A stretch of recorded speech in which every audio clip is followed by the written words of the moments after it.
Universal principles are the guidelines that govern our lives perfectly.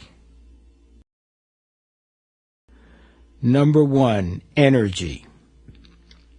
The basic component of the universe, energy, occurs in either materialized or unmaterialized form. All that we see and feel is an expression of energy. Energy is synonymous with love. When we resist the flow of energy or love, we experience discomfort. When we align with the energy flowing around us, we feel joyful and at peace. Number 2, infinite intelligence or God. Within all energy is an intelligence that is infinite, eternal, and purposeful. This infinite intelligence, which we sometimes refer to as God or simply love, is the source of all creative expression and the essential power in the universe. Spread love, man. Hey there, ready to unlock some serious life wisdom. Today we're diving deep into universal principles. Think of them as, like, the ultimate guidelines for navigating pretty much everything. We're going to explore 10 key principles from the work of Arnold Patent. He's a spiritual teacher and author. We're basing this deep dive on a chapter from his Universal Principles audiobook. It's packed with thought-provoking stuff, so let's jump right in. Absolutely. These principles aren't just, abstract ideas. They offer a really practical framework for understanding our experiences and navigating life with more awareness, maybe even more purpose. When I first heard about this whole energy as love thing, I was a bit skeptical, But the more I think about it, honestly, the more it makes sense. Arnold Patent describes energy as like the basic building block of the universe, and he equates it to love. Everything around us, even the stuff we can't see, is made of energy. And this energy is basically love in action. It's like everything is vibrating with this loving energy. Yeah, we talk about feeling someone's energy or the vibe of a place all the time. What we're really sensing is the quality of the energy that's present. Patent suggests that when we resist this flow of energy, or love, we experience discomfort. But when we align with it, we feel joy, we feel peace. It's like going with the flow instead of fighting against the current. Have you ever felt that way? Oh, Where you're just pushing against the current? I know I have. yeah. And it's exhausting. So if we want to tap into this flow and create more alignment in our lives, what can we actually do? One powerful practice is to simply become more aware of our energy and how it's affected by our thoughts, our emotions, our actions.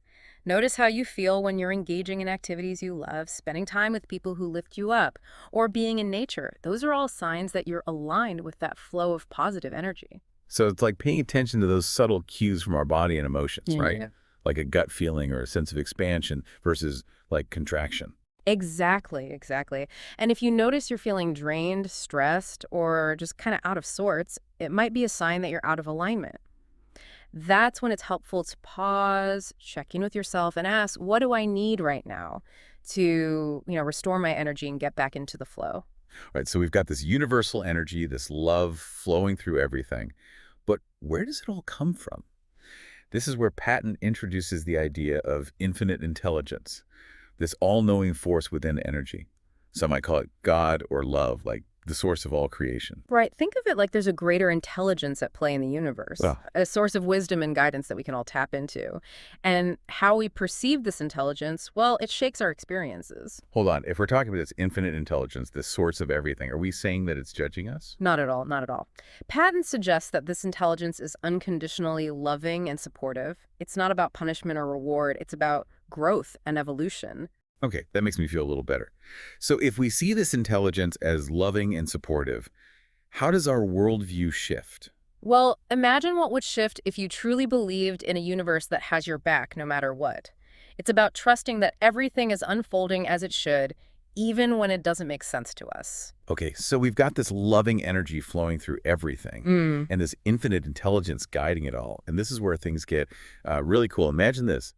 Everything that happens to you, all those like chance encounters, are actually connected to what's going on inside you. This is what Patent calls the principle of nothing outside of us. He's suggesting that our perceived external reality is a creation of our own consciousness. It's a mirror, reflecting our inner state. So it's not that the physical world doesn't exist, but rather our thoughts, beliefs, and emotions shape how we experience it. Precisely. And this concept has huge implications for personal growth. If we want to change our external circumstances, we need to start by transforming our internal world. Okay, so let's say someone is constantly attracting drama into their life. Would changing how they think really change, like the amount of drama they experience? It's not about trying to control those external events, but rather shifting our internal state so that we're no longer attracting those experiences. If you believe the world is a hostile place, you'll likely find evidence to support that belief. But if you believe the world is a friendly place, you'll find evidence for that too. Wow, that's a pretty powerful concept.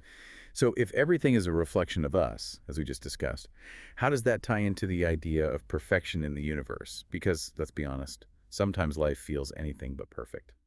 That's where Patton's principle of perfection comes in. He's not suggesting we should ignore problems or injustices. He's encouraging us to approach life with a sense of trust and acceptance. Even in challenging times, there's a greater perfection unfolding that we may not fully grasp in the moment. So instead of resisting what is, we can learn to embrace the present moment with unconditional love, trusting in the universe's support. But how do we actually do that when things are tough? It requires a deep faith in the inherent goodness of existence, even when things appear chaotic or unfair on the surface. It's about recognizing that even the difficult experiences are serving our growth and evolution in some way. Okay, this brings us to a really intriguing principle: beliefs and the soul's guidance. Patent dives into the idea that we actually choose our beliefs before we're even born. They act as a power-hiding mechanism to set up the challenges and lessons we need for soul growth. Think of it like this. Before we were born, we set up these beliefs, almost like a cosmic game plan to learn and evolve. So it's not about blaming ourselves for having, limiting beliefs. It's about recognizing them as tools for growth and then consciously choosing to shift them when they no longer serve us. But how do we even know which beliefs are holding us back? One clue is to pay attention to how your beliefs make you feel. Do they create a sense of expansion, joy, and possibility? Or do they generate fear, limitation, and self-doubt? Pay attention to those moments when you feel restricted, like something's holding you back. Your soul might be trying to tell you something. Yeah, it's like our soul is whispering, hey, there's more to you than this. Let's break free from these old patterns and stuff. That's a cool way to think about it. It's like our soul is our own personal life coach, always pushing us to grow. So if our soul is guiding us, how do we actually, hear its whispers? Patent talks about the importance of intuition and feelings in his principle, intuition, feelings, and power. Our feelings are often seen as something to be controlled or suppressed, right? But Patent suggests that they're actually a superpower. Our intuition speaks to us through our feelings. Wait, so you're saying we shouldn't try to control our emotions? That seems a bit counterintuitive, doesn't it? It's not about letting our emotions run wild, but about learning to listen to them. Our feelings provide us with valuable information about ourselves and the world around us. They're not something to be ignored, but rather embraced and understood. The more we allow ourselves to feel fully, the more we connect with our inner power. Yeah, I can see how it could be really powerful. Instead of pushing away our feelings, we could use them as a guide. But how do we know if it's our intuition speaking or just our ego trying to lead us astray? That's a great question, and it's something we all struggle with. One distinction is that intuitive guidance often feels calm, clear, and aligned with our deepest values. Whereas those ego-driven impulses, well, they tend to be more reactive, fear-based, or motivated by external validation. So it's like learning to discern between the voice of fear and the voice of intuition. And that takes practice, right? Absolutely. It's like building a muscle. The more we practice tuning into our intuition, the stronger it becomes. Okay, so we've talked about this interconnected web of energy and how our inner world shapes our outer reality. This brings us to the idea of mutual support, where the universe is seen as this collaborative system designed to support our growth. But honestly, sometimes it feels like we're all just competing with each other. Yeah, it's easy to fall into that trap of scarcity thinking, especially in today's world, But Patent challenges us to shift our perspective.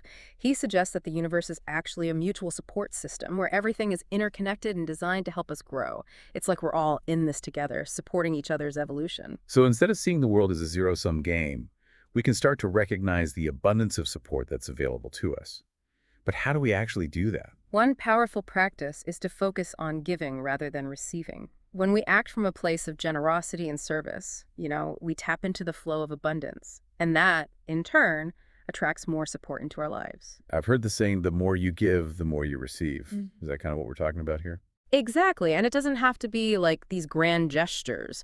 Small acts of kindness and generosity can have a ripple effect, creating a more supportive and collaborative environment for everyone. Okay, so we're all connected and we're all here to support each other. But let's be real, there are people in our lives who really push our buttons. How do we make sense of those relationships through the lens of these principles? That's where the mirror principle comes in. Have you ever noticed how certain people just rub you the wrong way? It's not a coincidence. Patent suggests that everyone we encounter is mirroring back to us aspects of ourselves. So those annoying coworkers or that, like, frustrating family member, they're actually showing us something about ourselves. Precisely. It's not about blaming them for our unhappiness, but rather using those challenges as opportunities for self-reflection and growth. For example, if you're constantly feeling criticized by your partner, it might be a sign that you're being overly critical of yourself. Wow, that's a lot to unpack. So instead of getting annoyed or defensive, we can use these interactions as opportunities to understand ourselves better. Exactly. It's about taking responsibility for our own emotional reactions and using them as clues to uncover, unconscious beliefs or patterns. Okay, last but not least, we have the principle of non-judgment. We're all guilty of judging ourselves and others. But what if we could break free from that habit? How does Patent approach this idea? He emphasizes that judging creates separation, and it limits our ability to connect authentically. He suggests that right and wrong are simply beliefs we've adopted. They're not, like, absolute truths. I get the idea of non-judgment, but honestly, some people just make it hard, It's definitely a practice, and it's not about condoning harmful actions. It's about approaching situations with a more open and accepting heart. Instead of labeling everything as good or bad, we can simply observe it as an experience. This allows us to see the humanity in everyone, even those we disagree with. Okay, so we've explored all 10 of these universal principles. It's a lot to take in. Do you have any tips for our listeners on how to actually integrate these principles into their daily lives? It can feel overwhelming to think about putting all of this into practice. It's definitely a journey, not a destination. The key is to start small and be patient with yourself. You don't have to master all 10 principles overnight. Just choose one or two that resonate with you and start incorporating them into your daily routine. So instead of trying to change everything at once, we can focus on making small, consistent changes over time. Exactly. And be gentle with yourself when you slip up. We're all human and we're all on a journey. The important thing is to keep practicing and keep growing. Okay, I love that. So what are some practical ways we can start applying these principles? Let's start with energy as love. We talked about aligning with the flow of positive energy. What are some, tangible things we can do to make that happen? Think about the things that light you up, that bring you joy and make you feel alive. Make time for those activities, even if it's just for a few minutes each day. It could be spending time in nature, listening to music, dancing, creating art, or connecting with loved ones, whatever. So it's about prioritizing the things that nourish our soul and make us feel good. Yeah. What about the flip side? What are some signs that we might be out of alignment with this energy? Pay attention to your body and your emotions. Are you feeling drained or exhausted? Are you experiencing physical symptoms like headaches or digestive issues? Are you feeling anxious, irritable, or just overwhelmed? Those are all signs that you might be out of alignment. And then it's time to check in with yourself and make some adjustments. So it's like listening to our inner guidance system and taking care of our energy like we would, take care of a precious resource. Exactly. Your energy is your most valuable asset. Protect it, nurture it, and use it wisely. All right, let's talk about infinite intelligence. This idea of a loving, supportive force guiding the universe. It can be really comforting, but it can also be challenging to grasp, especially when life throws us curveballs. How can we strengthen our connection to this intelligence and cultivate more trust even when things feel tough? One practice that can be incredibly helpful is to cultivate a daily gratitude practice. Take a few minutes each day to reflect on the things you're grateful for, both big and small.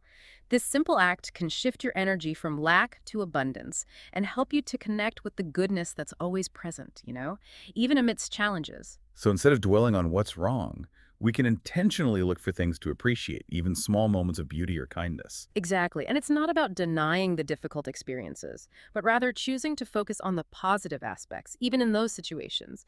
It's like training our minds to see the world through a lens of love and possibility rather than fear and scarcity. Okay, this idea of shifting our perspective is so powerful. How can we apply this to the principle of oneness? It's easy to feel separate and isolated, especially in our modern world. How can we practically apply this concept in our daily lives? Start by noticing the ways in which we're already interconnected. Think about the food you eat, the clothes you wear, the technology you use. All of these things were created through the collaboration of countless individuals, often from different parts of the world. It's mind-blowing when you think about it. We're literally relying on a global network of people to sustain our lives. And beyond the physical realm, Hmm. we can also connect with oneness through practices like meditation or simply spending time in nature. These experiences can help us tap into a deeper sense of unity and belonging.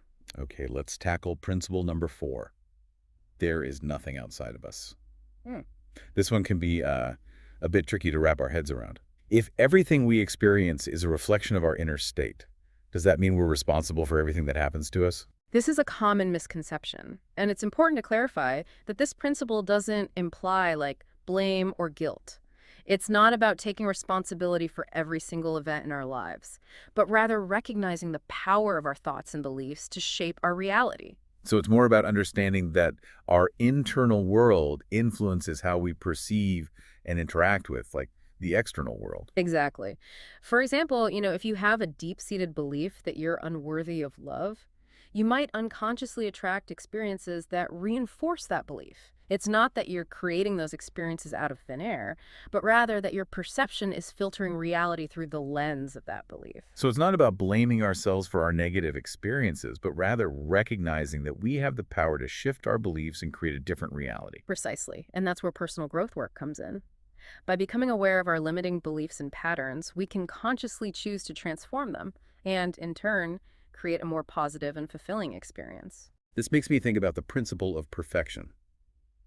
How can we embrace this concept without invalidating our own struggles or the suffering of others? It's a delicate balance, and it's important to acknowledge that this principle doesn't condone harmful actions, Yeah. or suggest that we should ignore injustice or suffering.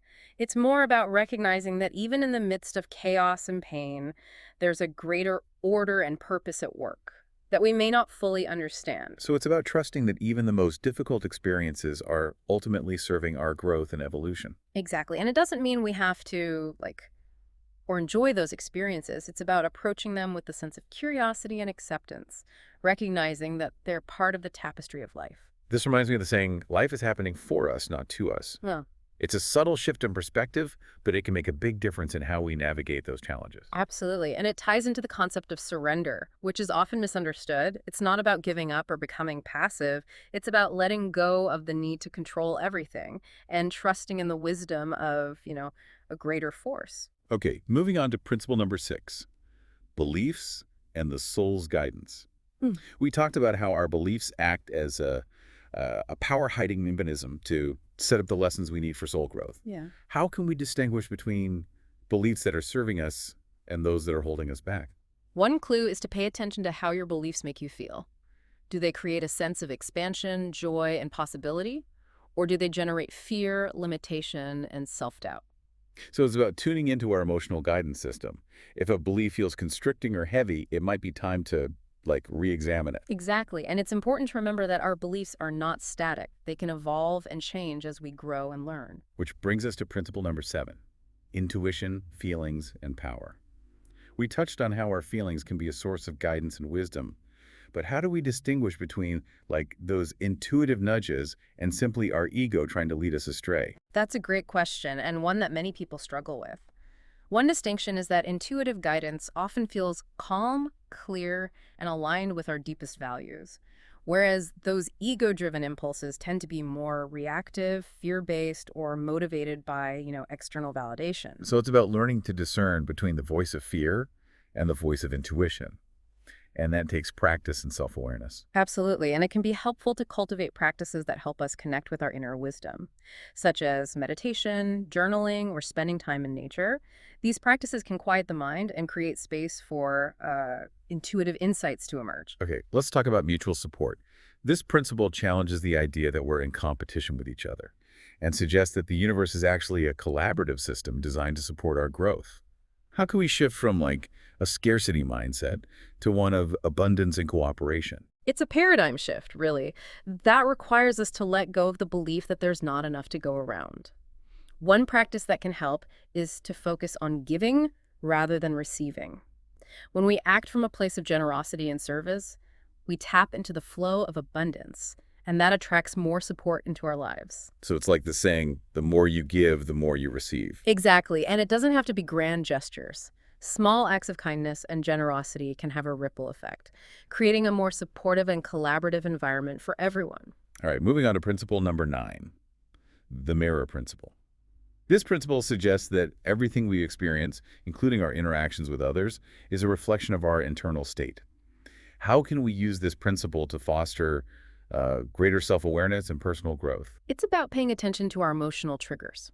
When someone or something pushes our buttons, instead of reacting defensively or blaming the other person, we can pause and ask ourselves, what is this mirroring back to me about myself?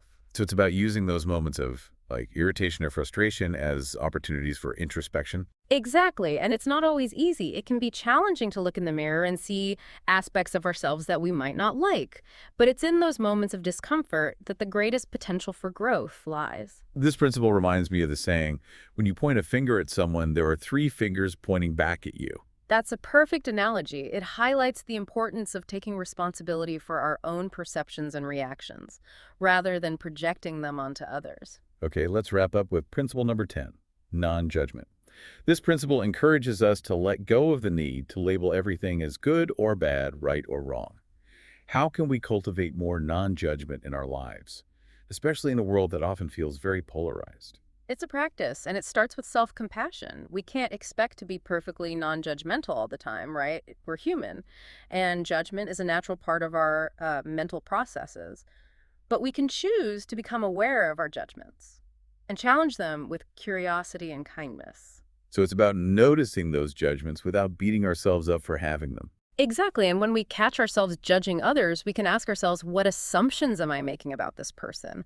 What might be their perspective? Is there another way to see this situation? It's about expanding our perspective and recognizing that there's always more to the story than we might initially perceive. And when we practice non-judgment, we create space for empathy, understanding, and connection. It allows us to see the humanity in everyone, even those we disagree with. All right, that was a deep dive into universal principles. I don't know about you, but I'm feeling inspired and ready to apply these concepts in my own life. Me too. And I think what's so beautiful about these principles is that they're not just for, personal growth. They have the potential to transform our relationships, our communities, and ultimately the world. So how do we take all of this wisdom and make it practical? How do we actually live these principles in our daily lives? One of the most important things is to cultivate awareness. Notice how these principles show up in your everyday experiences. Pay attention to your thoughts, your emotions, your interactions with others. Where do you see these principles playing out in your life, So it's like becoming a detective of our own inner world, Yeah. noticing those patterns and beliefs that might be limiting us. Exactly. And once we become aware of those patterns, we can start to challenge them and choose different thoughts, beliefs, and actions. It's about making conscious choices that align with these principles. That makes a lot of sense. So it's not about like passively waiting for our lives to magically transform. It's about actively engaging with these principles and making them a part of our daily practice. Absolutely. It's about taking ownership of our lives and creating the reality we desire. Okay, I'm feeling really inspired. I'm ready to start putting this into action. Any final words of wisdom for our listeners as they, embark on this journey? Remember to be patient and compassionate with yourself. This is a journey, not a destination. There will be ups and downs, moments of clarity, and moments of confusion. But trust the process. You're exactly where you need to be. And remember, you're not alone. We're all in this together. Beautiful. Thank you so much for sharing your wisdom with us today. It's been an enlightening conversation. My pleasure. Really, remember, the power to create a more fulfilling and meaningful life lies within you. trust your intuition, embrace the journey, and never stop growing. And to our listeners, thank you for joining us on this deep dive. We hope you've gained some valuable insights that you can apply to your own lives. Remember, the journey of self-discovery is an ongoing adventure. Embrace the process and never stop exploring. Until next time, keep diving deep.